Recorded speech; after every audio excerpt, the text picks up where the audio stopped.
Welcome, everybody, to another episode of Your Spiritual Journey.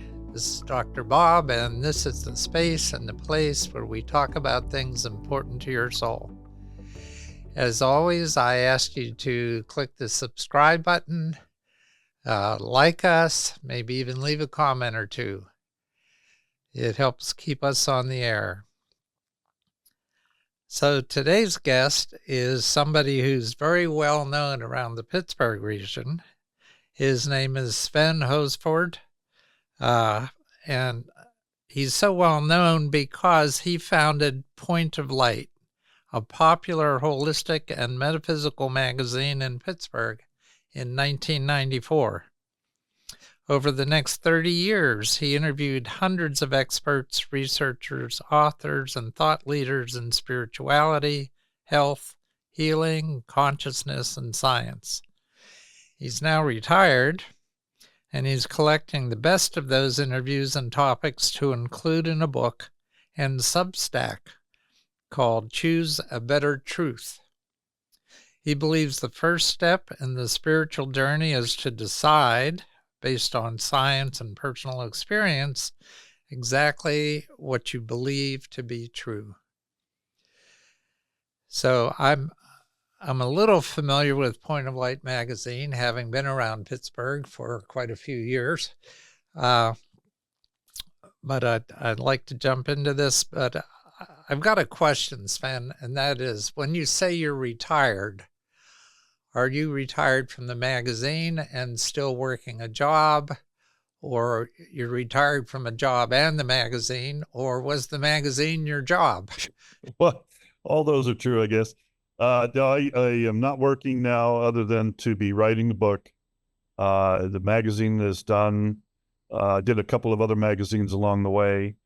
And no, I'm just working on the book and enjoying a little bit of relaxation, I got to say. Okay. Well, as you know, we always start with our guest relating their spiritual journey from childhood until now, and then we'll get into some of those things you're doing at this point in your life. So Sure. Take it away. Well, I was always a very curious person. Anybody that dabbles in astrology, if I said I was a double Gemini, you'd think I have the attention span of a gnat. But I've already been very curious and had some childhood trauma, which left me pondering the nature of reality, basically. And well, at the time I was 17, and that big question is looming over my head: do I go to college, or what am I going to do? I had a psychic experience which was so profound that it let me know in the most genuine manner that there's more than what the teachers and the preachers are telling us. And what happened was I was driving around with a friend of mine. I was a couple of weeks before that, I had a dream in which I was a child and lived in a certain neighborhood which I had never been to. It's on the hill overlooking where Channel 4 is on the Parkway East. And I knew exactly what house I lived in, and I saw visits to Channel 4 studios. I knew where the school was and all that stuff. And I woke up and I thought, well, that's very strange. I should probably go and see if I can find that neighborhood, see if it's real. So a couple of weeks later, I'm riding around with a friend of mine, doing what 17-year-olds did back in the 70s. And he turns down this road. I wasn't paying attention to where we were. He turns down this road and he says, "Hey, I grew up here." And I just immediately, I recognized that was the street, that was the neighborhood. And I said, "Yeah, right there you lived." And he kind of shook his head and said, "How did you know that?" And I said, "Is Channel 4 right over the hill?" He says, "Yeah." I said, all this. So as it turns out, I dreamt his childhood. I mean, I learned things I could not have known in any other way, but, based upon science and physics as we knew it back then. So I knew there was something. I knew there was something else. I knew that there was Well, back in the day, we thought of it as a mainframe, and we were little terminals that plugged into the mainframe. It was way before the internet. And so they got me really searching and playing around with psychic abilities. And by the time I was 20, I'm in the Navy now, and lots of curious things are happening. And I got given a book called Being a Christ. And it was a fascinating book, and it presented ideas I'd never heard before. And one of them was that the word Christ does not mean just Jesus. It means a state of consciousness that you can communicate with on a two-way basis. So I found that very intriguing, and pursue, sort of practicing more meditation and things like that. And around the early 80s, I was a Navy recruiter then, and I actually called the author of the book, two authors. I called one of the authors, and in the book they describe how breaking through the psychic barrier was such a big deal. They wrote this book back in the early 60s. It was, they claim, channeled from the immortal Babaji. Well, I thought, Babaji, is going to be a big part of my spiritual future here. And so I asked the author, I think it was Tom Meyer, is his name. I said, well, is that big, psychic barrier still around the earth? And he said, no. So many people have been meditating so hard and so often that it's pierced all these holes in that psychic barrier. And now, we can get through it very easily. And you hear many people saying today, the veil is thinning. Things are just getting easier and easier to intuit. That's because all of us who are doing the work and out there meditating every day are putting more holes in that psychic barrier. So that's where it all started. It's a whole nother journey, I guess, to how I got started on the magazine. But that it became a part of my spiritual journey. And along the way, I recognized that there's not spiritual over here and the rest of our life over here. It's all part of the same thing. Everything we do has a spiritual aspect. How can there not be a spiritual aspect? I'm sure you've had guests tell you, we are not humans looking for our spirit. We are spiritual beings trying to figure out how to be human. So that's how I got down that road. I don't know where you want to go from there. Well, I want to take you back for a minute. So you were raised in a particular faith, I understand, that you eventually rejected. And what was that, and why rejected? Yeah. Well, that's a curious thing too. And again, for me, it always comes back to what is true. What is true? What is true? And I was raised as a Methodist. I found out later in life that my father had been a Methodist minister. And I thought the practice and the teaching and the philosophy was just boring. It was just boring. And so about the time I was 13, we had to go through what they call confirmation, teach us how to be a good Christian, I guess, a good Methodist anyway. And during the class, one of the teachers, it was the associate minister, he said, what did sorry, I'm drawing a blank.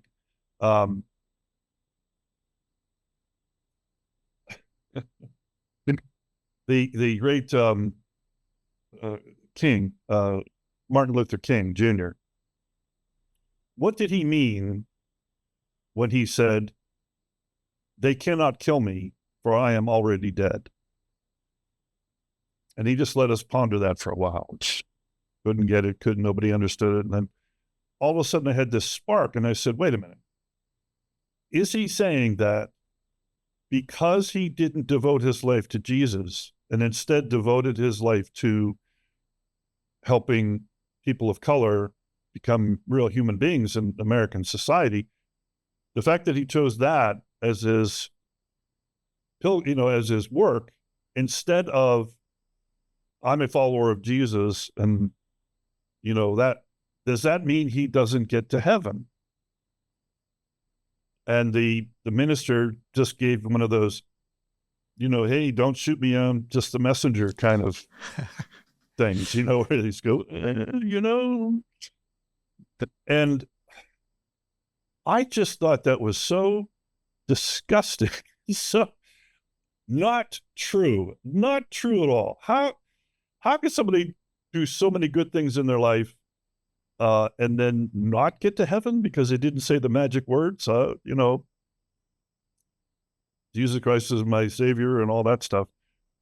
I just couldn't buy it. So by the time I was 15, I just stopped going to church. It didn't seem to have any relevance in my life. And I was looking for,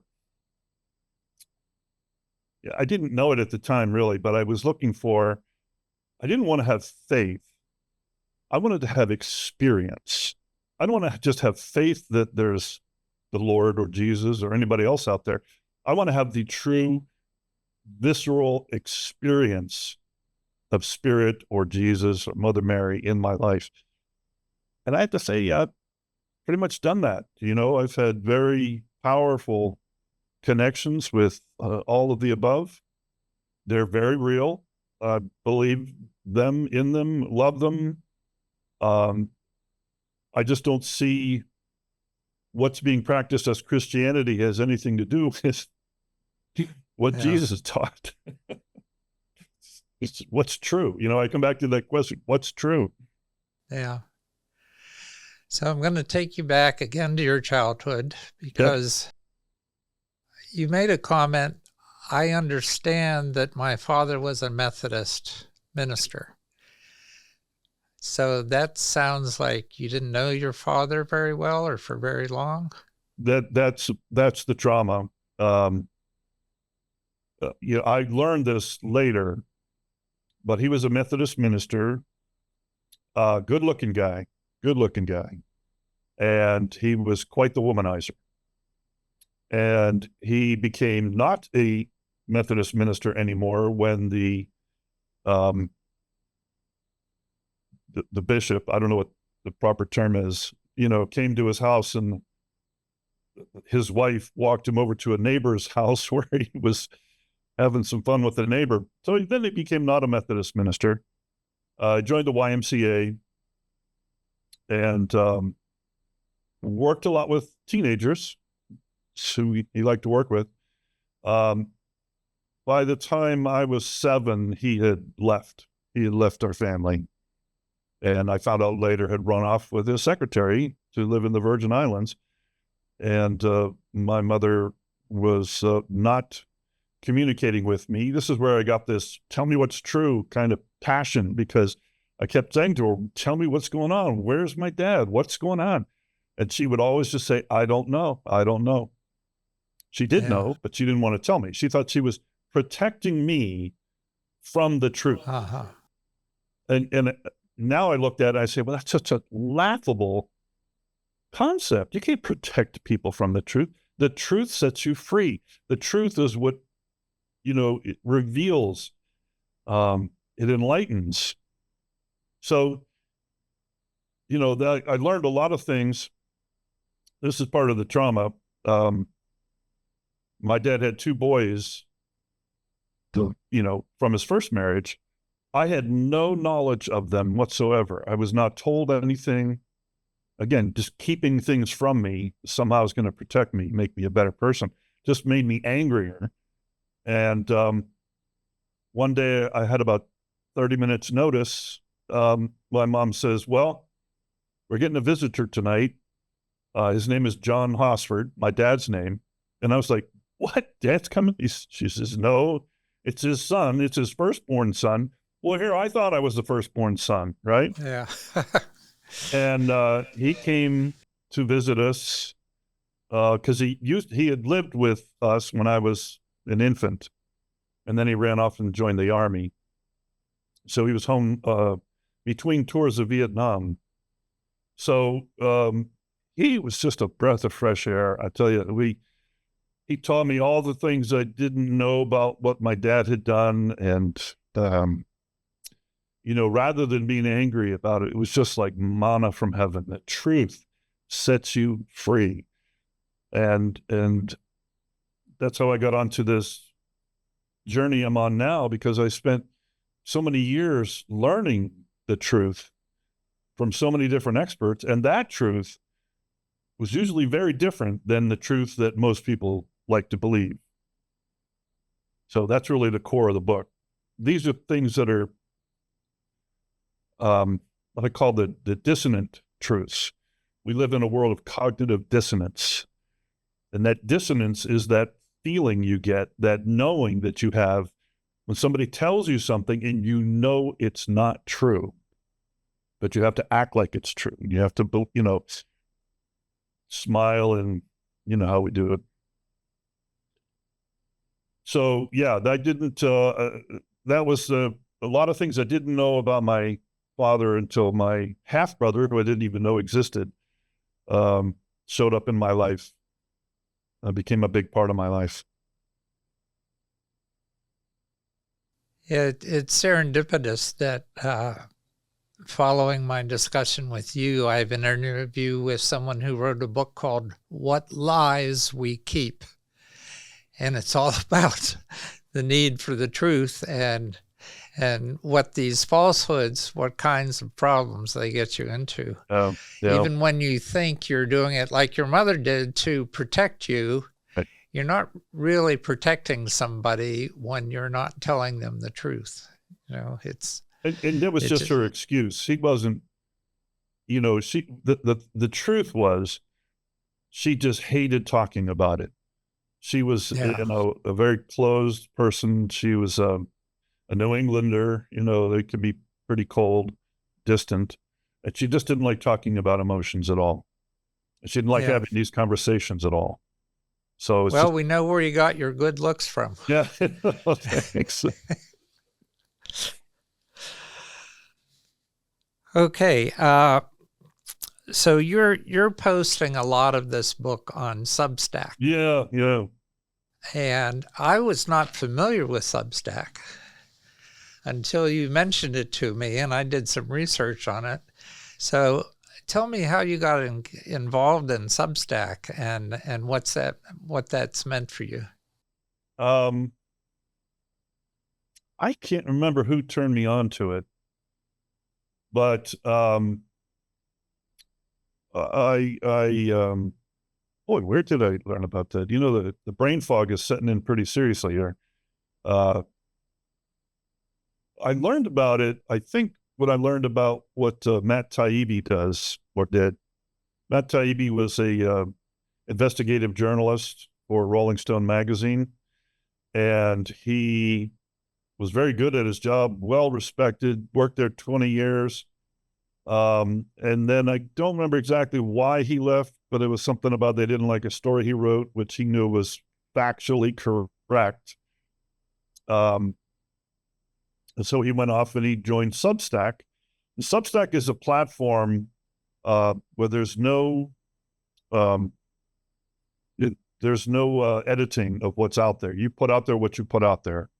And it's a platform that, just like TikTok is for dancers, Instagram is for photographers, Substack is for writers. And it allows readers of the authors to pay them directly for their work, a little bit or bigger amounts, or just any way to support what the author is doing. So you put stuff up there, and then you put stuff behind a paywall. People can pay to get more of it there. It's a little bit like writing a book out in public, to be honest. That's what it sounded like to me. Yeah.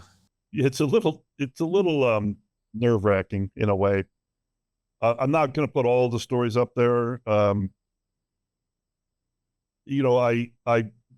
first truth I talk about is there's only one mind in the universe, and we all share it. And that has so many implications. And so the one story I'm not going to put up on Substack is the story about the time I had a very psychic girlfriend, and she left me when she caught me thinking about somebody else. True story. Yeah. And so at that point, even though I'd had my own psychic experiences, at that point I go, okay, I got to pay a little more attention to what's going on here. You know, I got to be careful with what I'm thinking as well as what I'm saying and doing. Right. So you won't find that story on Substack. You got to wait for the book for that story. But I love interviewing people. I've, discovered when I was in the Navy, but the very first person I interviewed, I was the ship's journalist, by the way. So I wrote the ship's newspaper, press releases, sat and read the news on the ship's TV station. And the very first person I interviewed was the Master Chief of the ship. He's the number one head enlisted guy that you go to if you can't get your problems resolved at a lower level. Great guy, fun guy. His name was Master Chief Worley. Well, he was the brother of Joanne Worley, who was on Laugh-In. You remember Laugh-In and Joanne Worley? Oh, sure. Yeah, I remember Joanne. Sock it to me, and he was funnier than she was. And I had such a gas interviewing him and then writing a story, which everybody on the ship enjoyed. Many people didn't realize that he was, a minor celebrity. So that really turned me on to the whole thing of interviewing people and learning things. I'm just incredibly curious as a person.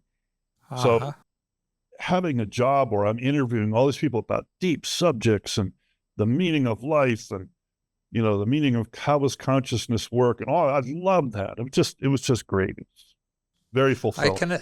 I can identify with that because that's what I do. Isn't it great? It's so much fun. And it is. I have a great list of guests too. Several people on your list I know. I just got done transcribing an interview I did with Kim Chesney, who's amazing. She's marvelous. Yeah, she is. She is. I've got her book on the shelf back here. Yeah, read it. Just use it. It's good. It's really good. There's a lot that you were doing and are doing that I've also been doing. Mm-hmm. And I know how much fun it is. I've had friends tell me, if I was on your show, I would want to be you. Because I don't necessarily want to tell my story, but I want to talk to other people about their stories because you just look like you're having so much fun. It's much easier. It's much harder to be an expert on something than to interview the expert. Interviewing the expert is easy in my book. But it's just well, it's so much fun. So much fun. It is. Okay. That first psychic experience that you had when you were about 17 years old. Now, your reference to that, is that the one with your friend where you saw where he lived? Yep. I happen to live there.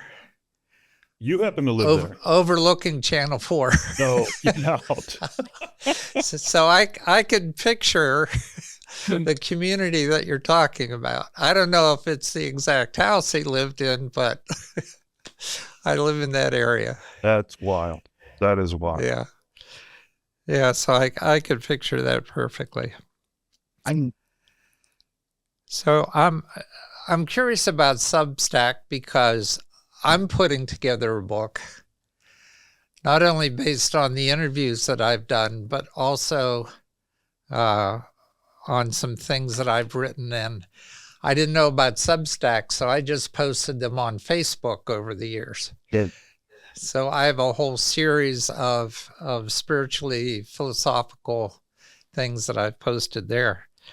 So I'm in the midst of putting that together. And so when you post things post things on Substack, do you get feedback that's valuable to you? I haven't gotten a lot yet. I mean, I have less than 100 subscribers so far, but personally, people tell me that they've read it and they really enjoy it. Particularly, I put up there the 8 truths, the 8 better truths, I call them. I put that, and people responded very well to that. I recently posted an interview I did with Dean Radin, who is the chief scientist for the Institute of Noetic Sciences. He's fascinating. He was, you remember that movie, Men Who Stare at Goats? About 20 years ago. It was kind of a spoof, but it was about, George Clooney was in it, and it was about the CIA's psychic programs to use psychics to detect what is going on in the world. Well, that's a real program. It was a real program. It may still be going on. And Dean Radin was one of the scientists who ran the program. It's fascinating, fascinating. I encourage anyone to go up and read that story. I had heard about that program. Yeah. And that, I think we weren't the only ones with that kind of program. The Russians had one, and probably the Chinese had one too. Absolutely. Yeah. They probably have a bigger one and a better one now. Yeah. I was, the interview that really turned the corner for me was when I interviewed Edgar Mitchell, who was the sixth man to walk on the moon, and also the founder of the Institute of Noetic Sciences. And, this was about 2008, 2009. And he said stuff that just blew my mind and talked about things in a very scientific way. First of all, anybody who thinks the moon landings were fake is an idiot. Okay. They went there. He talked to me. He described landing on the moon, and they were a little bit of an angle. They weren't sure they were going to get off the moon. Right. And then they're there for 40 some hours. And they had time segmented for sleep. And they're laying there in their hammocks talking to each other, going, we can't sleep. We're on the moon. So he was really entertaining. It was very exciting. And many people don't know, why is this astronaut founder of a consciousness organization? Well, on his way back from the moon, his job was, he built the lunar module. He has a PhD from MIT. The guy's brilliant. He was brilliant. So his job was to pilot that lunar module to the surface and then get them back to the other ship, which he did. So now he had 2 days with nothing to do, basically, but stare out the window. And the craft is rotating to maintain thermal integrity, as he put it. So every 2 minutes, the sun and the moon and the earth would go by his window, and thousands more stars that are thousands of times brighter than we can see on the clearest mountaintop on earth were going by his window. And he just went into this transcendent state of bliss. He was physically, he said it was just ecstasy. He was just in pure bliss. And being an explorer, when he got back to Earth and kind of shook himself out of it, he said, well, what was that? And so he spent the rest of his life, basically, he founded this organization just to find out what the heck was that? What happened to him? And he got the answers. If you've ever read the autobiography of a yogi, Paramahansa Yogananda calls it Sahaj Samadhi. The Samadhi is pure bliss, when you're just one with the consciousness. So here was this scientist, this PhD, who's got an incredible life. Now he's bending spoons with Uri Geller. Okay. Yeah. So that's also on Substack. If you want to read that, I think everyone who's read that has really enjoyed that. was one of the turning points on my career when I said, you know, when I got a little bit older, I said, okay, I've learned a lot of stuff. I need to put it out there, so it doesn't all die with me, So I found Substack to just be a great platform. And I encourage you to use it. I think you'll find some good benefits to them. So do you have a goal for the publication of this book? It's going to be a couple of years, honestly. I am not the fastest writer in the world, and it takes a lot of brain power to do this stuff. Yeah. I have a pretty well planned and organized, so I know what's going to be in it. Some of the interviews have already been done. I've got another handful that I'm going to be doing. But I'm working with a writing coach, and she's awesome. And she thinks, just based upon the quality of my writing and the number of and the names of the people who I interviewed, this should get a publisher. Right. Okay, you referred to the 8 better truths. So enlighten us. What are these 8 better truths? This is the fun part. So when I'm thinking about, what are the most important things that we need to know that are true? And I thought, well, you got to start with mind and body. So, mind we talked about, there's one consciousness in the universe and we all share it.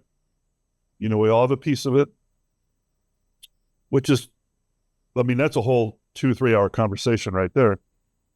And the second one is about the body. And it's basically, I like to be a little cheeky with my humor, but basically I say, your body is much smarter than you are. In other words, your body has its own mind, and that mind is better equipped to tell the truth than the one in our head. Or actually, what we think is mind it surrounds us. So, maintaining your body, keeping it healthy. I actually tell the story of how I used my body to develop my psychic skills.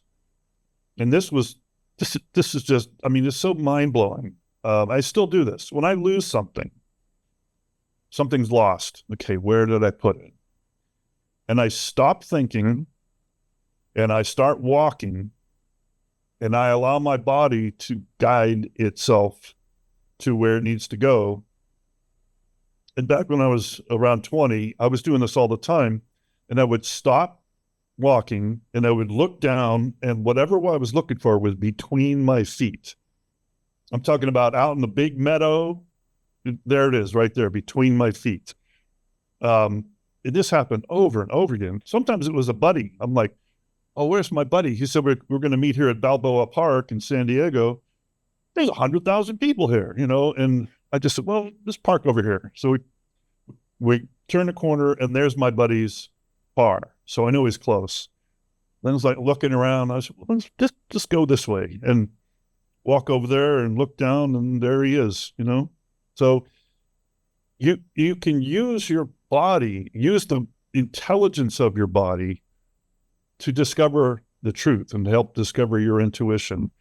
One of the people I'm going to interview is David Lasondak. He wrote a book about fascia, which is incredible. It's an incredible book. I can't believe I've known this guy most of my adult life. And he just wrote this amazing book about the fascia. It's the substance in our body, which he says helps with mind-body communication. So we're going to talk about the body in my book. The next thing is, the third one is, okay, we've got mind and body. Now, how do we nurture? How do we support this mind-body? Well, one is nutrition. So that one is nutrition is more important to your health than drugs and surgery. Just is. Now, here's the cognitive dissonance. If that's true, which most people will say, yeah, of course it's true, why doesn't your doctor tell you what to eat? Because it's not in his curriculum when he's getting trained. Exactly. Well, that's the cognitive dissonance right there. So eating what we do 3 times a day is way more important than the doctor visit, which we may do once a year. So that's how we take care of our body. I've interviewed a lot of really interesting people, and they say all basically the same thing. And the next thing is energy. Energy is the best medicine. So I became a Reiki master just a few months before we started Point of Light magazine. And so I do energy, energy work. I'm well aware of energy. I run my energy every day. Energy, conscious use of our energy is the best medicine.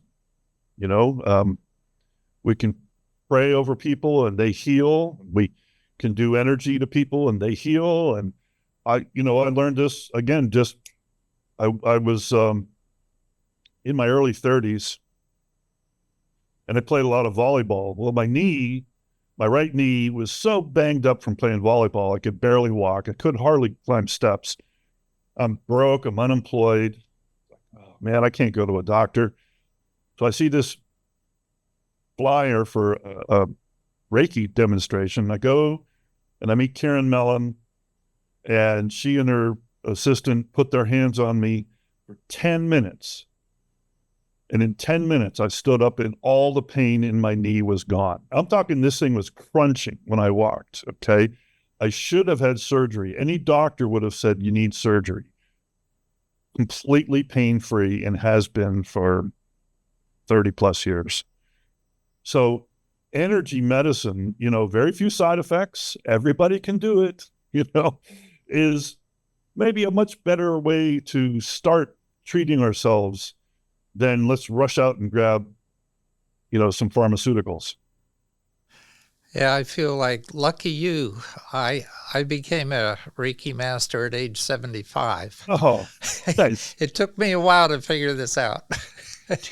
Well, everything happens in its own time. There's Right. no race. Let's say that there's no race to see who gets to it first. And I had I love this. I had a counselor who said, I was feeling that same thing. I should get this done. I should have all this. And he says, it's not how far you go in life compared to other people. It's how far you go compared to where you started. When you get to the end of your life and you have to judge, well, how well did I do this life? It's not how did I do compared to everybody else, but where did I start and what did I learn and what do I not have to relearn in the next life? And those are the things that are important. I got it. We've got through 4. We've got the mind and the body. We've got nutrition and energy. Now we get to the tough stuff. We get to what drags our essence down. And there's 2 main things that people just don't know enough about, and that is trauma and toxins. Trauma and toxins. Well, we now have some of the most amazing ways to treat trauma that have never existed before in human history. One of them is called EMDR. I have an interview with a gal named Jamie Marich on my Substack if you want to learn about EMDR. It's amazing. The thing with trauma is that, let me read it to exactly how it goes. Trauma changes the DNA and it stays stored in the body's crystalline structures. Unless that trauma is processed, it passes on to the next generation. Getting your head around that. If I don't fix my trauma, if I don't fix my triggers, my offspring are going to get saddled with the same thing. And it's not just my direct offspring. It's like everybody in my family will be affected by this. So when you cure and a lot of that is stored in your fascia. Yeah. Stored in the fascia. Well, one of the people I interview is Dr. Greg Nicosia, but one of the founding fathers of tapping, which you get to read that in a bit. He's the one that said it's stored in the crystalline structures, like bones, teeth, fingernails. But the aspect that it gets passed on to the next generation is something revolutionary. And I'm going to be interviewing another friend of mine, Mark Wolin, who wrote a book called It Didn't Start With You. And it's just fascinating. It's groundbreaking to understand that we need to fix our traumas so we don't pass it on to our descendants. We don't keep it alive in our family. So trauma is a big issue. Then there's toxins. Toxins almost always defeat all efforts to heal. I learned this a very hard way. I was poisoned by mold. I didn't realize mold was so dangerous. I wound up having a minor heart attack caused by mold, and went to the emergency room. And the 30-year-old doctor said, mold doesn't cause heart attacks. And I knew that it was because I'd just been to a naturopathic doctor 3 weeks before that. And she hooked me up to some of her gizmos and said, you're full of mold. And so we left. When the doctor said mold doesn't cause heart attacks, I continued to argue with her. And she gave me the hand and said, look, I've been to medical school. I almost said, well, do you want me to kiss your ring? You know, so what? You went to medical school. I've been living in this body for 56 years. I know what's going on. Anyway, I went back to the naturopath, spent a month there, learned way more about mold than I ever wanted to know. And that's one of the problems with the whole topic of toxins is people just don't want to talk about it. And honestly, it's really tough. So many people are so afflicted by mold. Many of them don't know it. Many of them know it, but have no financial means to move out of the house they're in.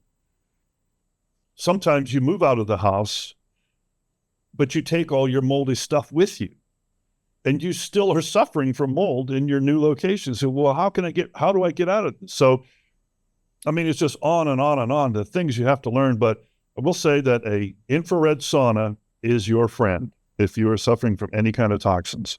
And what happens is when you hit your toxic load, you are susceptible to every toxin. So after I had a heart attack, I could not walk down the laundry detergent aisle at the grocery store because the smells were so overwhelming that I literally thought I was choking and having a panic attack. I remember walking into a restaurant, and whatever they were using to clean the bathrooms at the back of the building was so strong it drove me out the front door. I mean, when you hit your toxic load, your life changes forever. And we are just too ignorant of all of that and what can be done to prevent it, what you should do to clean the air in your house, the detergents and cleaning agents that you should not use because they're more harmful to you than whatever you're cleaning up. So those are the two things, trauma and toxins. And I have a lot of experience, unfortunately, with both of those. Then we get into the fun stuff. So what reinvigorates us? What can't think of the word, brings us back to our sacred status? Well, that's light and love. And these are the two things I think we have a little bit of the sense of it, but we really don't understand just how powerful light and love is. I talked to a guy named, I talked to a guy and he said, light is the foundational vibration from which everything erupts. Just love that. Light is the foundational vibration from which everything erupts. And he goes back and he says, in the Bible, in the book of Genesis, the first thing God said was, let there be light. And there was light. But he didn't go about making the sun until day 4. So what was that light he created, and what were the qualities of it? So Jacob Lieberman is the guy, I couldn't remember his name just now, and he's written several amazing books about light, and I got to interview him, and it's just brilliant. And then love, this is a quote from Sri Sri Ravi Shankar. He says, love is not an emotion, it is your very existence.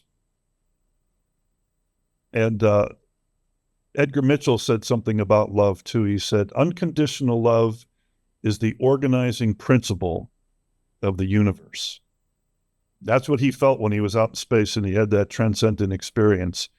He says, unconditional love, that divine love, is the creative, it holds the universe together.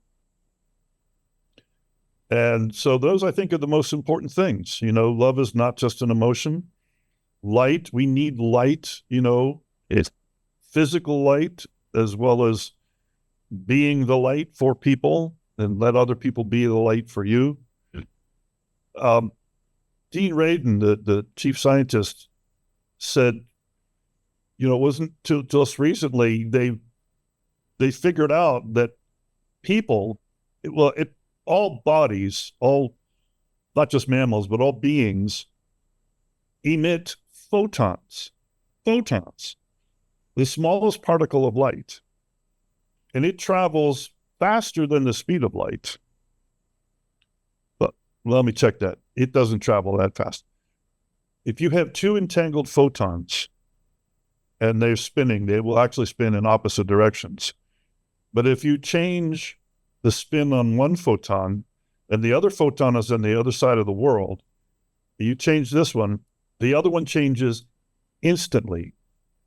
In other words, no time lapse. It changes faster than the speed of light. So we say, what's faster than the speed of light? Light. It's crazy. It's just crazy. So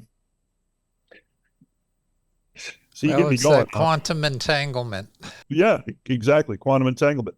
And Kim Chesney talks about it when I interviewed her. So, even just physical light, Paramahansa Yogananda said, we need to spend 10 minutes a day in the sun. 10 minutes. That brings us sustenance. Now, this is another fascinating thing. I'm just full of these fascinating things. So we have now we're in late November, the last third of November right now. And we have just entered what's called solar winter. So for the next 60 plus days, the sun does not get high enough in the sky to be able to enter your body and create vitamin D, which is essential for life. So from now until the end of January, you should take extra vitamin D because we're in solar winter. You can't get it from the sun. Now, when you, on a June day at noon, if you walk up to your mailbox and walk back to your house, you'll probably receive about 20,000 IUs of vitamin D. All you need to take is 10,000 IUs to help prevent the flu. You ever wonder why the flu always happens in the wintertime? And they'd say, oh, it's because we're indoors more. No, it's not. It's because the sun doesn't get high enough in the sky to put vitamin D into your system. Flu season starts at the end of November and eases by February. What a coincidence. Yeah. Anyway, these are the kind of things like I look for these dissonances where here's something that, a little logic, and you say, well, that's got to be true. Yeah. And yet most people just ignore it, don't want to believe it, don't really care. Well, I have a feeling that we could talk for a couple hours more. Well, fortunately, I got But through the 8 better truths anyway. but we are getting to the end of our time. Sure. And as always, I ask the guest at this point to leave the audience with a few words of wisdom. Mm. And I know it may be difficult to keep them short, but just a few words. You've already given us quite a few. Yeah. But whatever it is that you'd like to leave the audience with, now's your chance. I think the most important thing that I can convey to people is that the biggest problem we have as human beings, the most consequential, monumental problem that we have is that we cannot tell truth from falsehood with any great clarity. A guy named David Hawkins wrote Power versus Force and several other books, and he describes this problem. And he says, well, with applied kinesiology, we can always find the answer. I think it's a little deeper than that. I think good mind-body communication, a clear mind, which is connected to the quantum mind of the universe, a healthy body, these are the tools that you can use to tell the truth. And why is telling the truth such a big issue? It's because everybody lies. Politicians, marketing, parents, teachers, everybody lies, right? At least a little bit of the time. The cognitive dissonance is so thick around the world today. It's that sense of, I know this isn't true, but I've got to pretend it is true to get along, to go along, But let me tell you, if you can find out the truth, it will set you free. And I think my 8 better truths, or at least the areas that we talk about, can help you reset your internal lie detector so you can become better at knowing when somebody's blowing some smoke up, an orifice. I think audience, you heard it to be able here. to tell the truth. So take what resonates with you and incorporate it into your life. Put the rest on a shelf until you're ready to deal with it, and then bring it down at that point. And until next time, this has been your spiritual journey.